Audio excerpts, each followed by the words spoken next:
The 51-inch 3D hobby shop Slick 540 helped define modern electric 3D flying, but after a decade does it still stack up? And more importantly, is it still worth flying in 2025? We teamed up with our friend Tyler, a Twisted Hobbies team pilot, to put my 3DHS Slick, nicknamed Old Blue, through its paces. We started at our local AMA field for the Maiden, then took it to my aunt's farm to see how it handles a slightly sketchy country runway. There's thick grass, a barbed wire fence, and a runway that's only a quarter the length of what we're used to.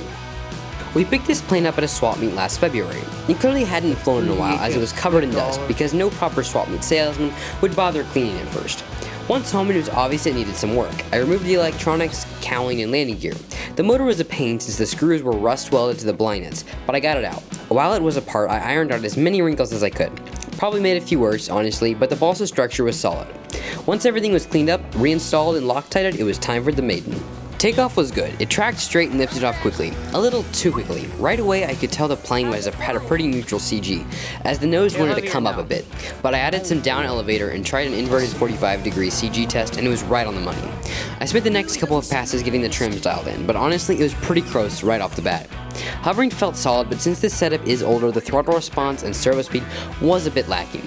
Once in a hover, it was pretty good, but upright Harriers were a bit rocky. Pun intended. Inverted was quite a bit more stable, as expected, since the rudder is in clean air. The blade doesn't quite have the crispness of a modern design, like you'll notice in height-speed snaps, but it sure does tumble. Landing was easy. I just brought it in nice and slow, set it down on the mains, and rolled out smoothly. No surprises, no issues. Got the 3DHS Slick, nicknamed Old Blue, out here at my grandparents' property. This is going to be either the most exciting flight, or it's going to be its demise. So let's see what happens.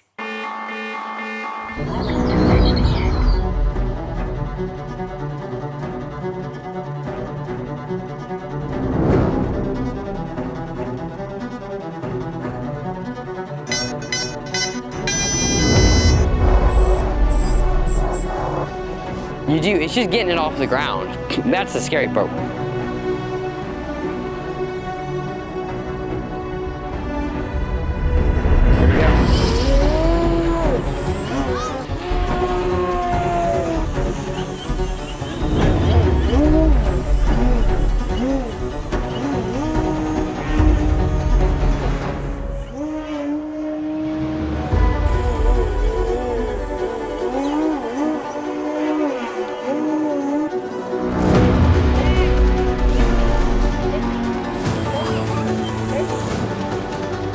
Let's go. That was way less eventful than I might have expected. With the first flight out of the way, I felt a lot more comfortable at the farm. It was actually awesome having an older airframe to fly on a sketchier runway. This is exactly why picking up older or used planes as beaters can help you enjoy flying more and stress less. And here's something fun. This airframe came with everything it needed to fly except for the receiver. Drop a comment below and take a guess at what I paid for it.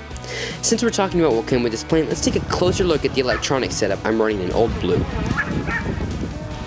Old Blue came with a pretty typical electronic setup for the time. It had a Motrolfly 2820 650 kV motor spinning an APC 14.7 plastic prop. The ESC was an Airboss Elite 80 amp, and the servos were Hitec HS85 MGs. Everything actually worked pretty good for the first 7 flights, but I did manage to just barely nick the prop in the grass on its 7th flight, and the old Motrolfly motor decided that was its final straw.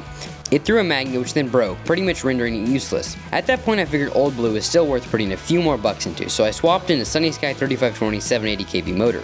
The whole setup runs on a 4S 2200 mAh pack, which keeps the weight down and still gives it great punch. If I were to buy some more packs, I'd probably consider some 3200s, just so I wouldn't have to shove the battery so far in the nose. But the 2200s have honestly been working great. We've also tried out some different servos from our E-flite Extra 330, and they felt like a small upgrade. Nothing major, but they're a little faster and seem to have slightly better holding strength. With everything flying solid and the plane feeling dialed in, we figured it was time to really put Old Blue to the test.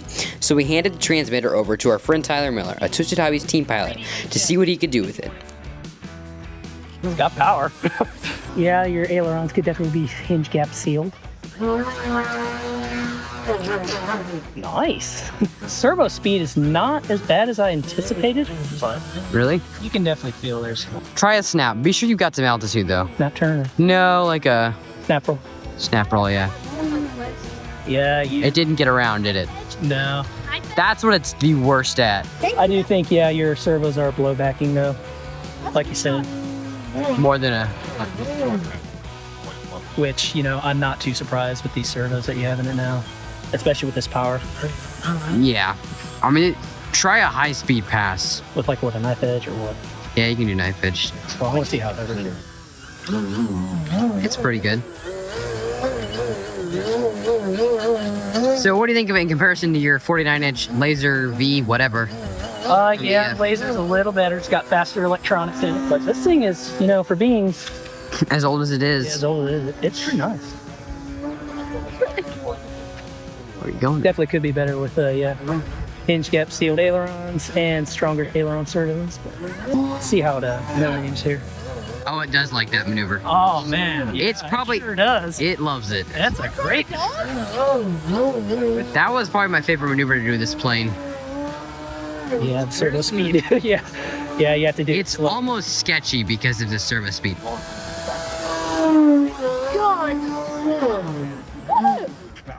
And it's got a little bit of a wing rock in the Harrier. Yeah, I noticed that. It's not quite as locked as now. And I think the wings have some bend to them as well. Yeah, for sure. It's got great pitch though. Oh yeah, that's honestly, the pitch is better than my other 51-inch. Oh yeah. Woo! Nice, nice, nice. I love how flat that is. Oh yeah! Look at that inverted flat spin. All right. What'd you think? Pretty good for 2010. I mean, it's yeah. If it could have some faster servos, hinge gap or hinge seal your aileron gaps, she'd be pretty worthy And flying. yeah, I mean, that motor is more than it needs. Oh, that's right. Honestly, Tyler and I were both blown away by how well Old Blue flies, especially for a swap beat flying that's over a decade old. It's got tons of power, the pitch authority is awesome, and with a few upgrades like faster servos and a hinge shield aileron gaps, this thing can easily hang with more modern airframes. Super glad I picked this one up, and I'm looking forward to trying out more backcountry runways. Don't forget to guess how much I paid for Old Blue, and we'll see you in the next one.